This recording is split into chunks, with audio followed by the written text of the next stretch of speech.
Bon, les amis, bienvenue sur cette petite chaîne YouTube. Voilà, première fois que vous voyez mon visage.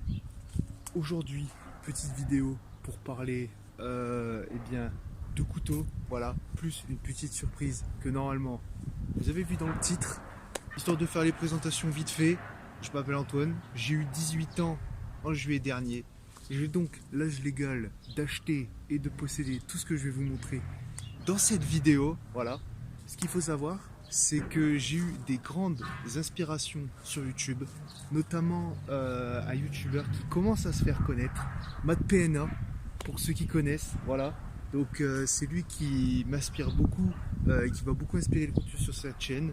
D'ailleurs, si vous voulez d'autres vidéos, n'hésitez pas à le demander, hein, tout simplement. Je me ferai un plaisir de vous en... Oh! Il fait du bruit, lui. Non, non! Donc, sur cette petite chaîne, qu'est-ce que j'ai prévu de faire? Donc j'ai prévu de faire, enfin, je sais pas vraiment si j'ai prévu de le faire en vidéo, mais en tout cas ce que je prévois de faire, c'est du bushcraft. Voilà, ça serait un projet, ça serait un truc que j'aurais envie de faire et de me lancer. Je suis jeune, que j'ai encore le temps, j'aimerais bien me lancer là-dedans. Donc voilà, c'est un des projets que j'aimerais bien faire. Après, est-ce que vous voulez ou pas en vidéo, en contenu YouTube, à vous de me le dire. En fait, moi il n'y a aucun problème. Juste là, avec le peu de moyens que j'ai et tant que je suis étudiant, j'ai acheté un petit peu de matériel encore. Donc aujourd'hui on part sur des couteaux. Voilà, il y en aura deux.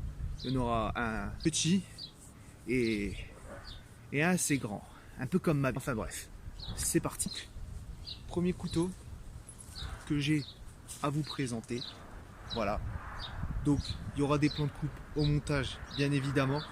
Un petit couteau, donc de la marque Couteldoc.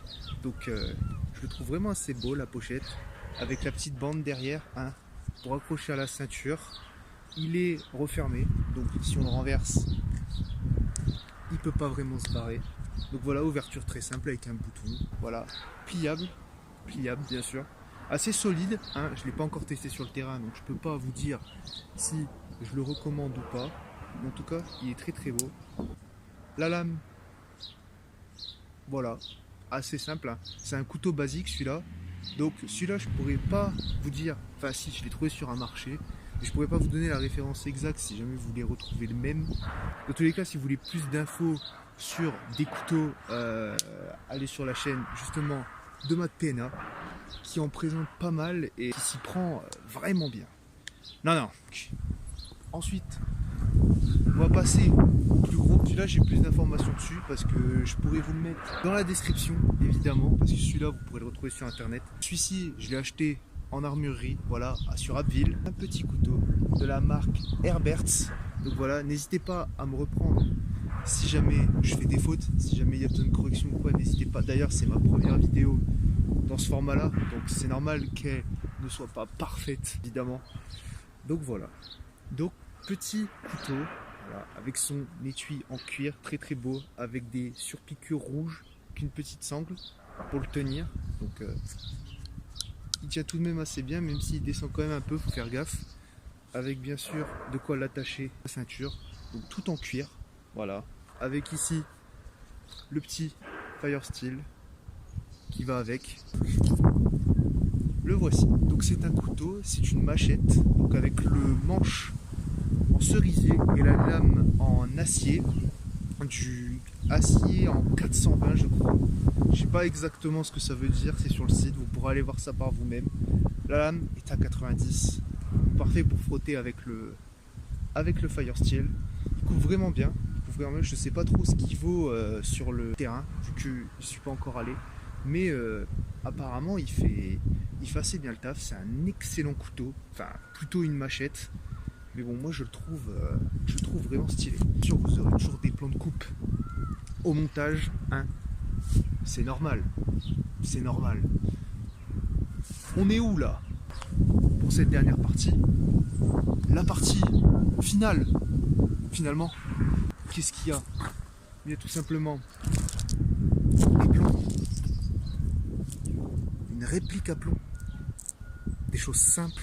Donc des plombs qui m'ont été offerts, voilà, avec une boîte de 500 plombs du 0,45 grammes.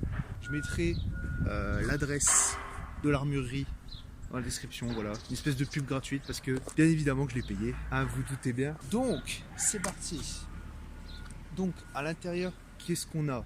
On a une réplique donc d'un Smith & Wesson Schofield, voilà, à plomb. Donc pourquoi est-ce que je vous présente ça? Parce que quand j'étais au collège, j'ai fait du tir en club, voilà, du tir à plomb, et j'ai adoré, tout simplement, j'ai adoré. Donc là, à Noël, je me suis permis de me faire un petit cadeau, et donc le voilà. Il est magnifique. Vous aurez également des plans de coupe. Donc c'est un magnifique revolver à plomb, voilà, qui marche au CO2. Donc pour l'ouvrir, on bascule là. Hop. La boîte est tombée. Oh là là non. Donc, comme je vous l'ai dit, voilà, un petit barillet, un 6 coups qui s'ouvre comme ça, qui se plie, hop, voilà, qui se referme. Il est en bois, voilà, la crosse est en bois, donc on peut l'ouvrir, hein, évidemment. Vous vous doutez bien qu'on peut l'ouvrir, non? À l'intérieur, voilà comment ça se présente. Petite bonbonne de CO2 pour bien sûr l'alimenter, hein, parce que vous vous doutez bien que là-dedans, il n'y a pas de poudre, ça n'explose pas. Il est vraiment, je trouve, magnifique, hein, dans les finitions. Il est vraiment très beau. On pourra peut-être faire des vidéos de tir sur la chaîne. N'hésitez pas à me dire si ça vous intéresse, d'aller justement retourner dans ce club sportif là pour l'essayer. Voilà, comme c'est du plomb.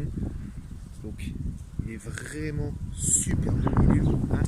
Il pèse son poids. La réplique est vraiment bien faite. On pourrait presque croire que c'est un vrai. Et non, ce n'est pas un vrai. On peut l'armer bien évidemment en actionnant le chien. Hop. Il fait 3 joules, c'est quand même assez raisonnable, même si ça commence à piquer fort. On va le remettre dans sa boîte. Ça serait bête qu'il s'échappe, non? On serait sacrément embêté s'il s'échappe, non? Non, non. Donc voilà, le seul inconvénient, c'est que les bonbonnes de CO2, ça vaut son prix. Donc le temps que je vais mettre à tirer les 500 plombs, je pense que des modes de CO2, je vais pouvoir en acheter. Enfin, ça vaut son prix, quoi. En tout cas, les amis, si cette petite vidéo vous a plu, n'hésitez pas à la liker, à la partager. Si vous en voulez d'autres, n'hésitez pas à en demander d'autres. Elle est un petit peu bancale, elle n'est pas terrible, c'est normal, c'est la première. Le contenu s'améliorera par la suite, il y aura du meilleur contenu, de meilleure qualité, voilà, c'est la première, c'est une première, c'est une sorte de découverte. Et dans tous les cas, je vous conseille de sortir, voilà, de prendre bien soin de vous et une bonne année 2024. Allez, à la prochaine!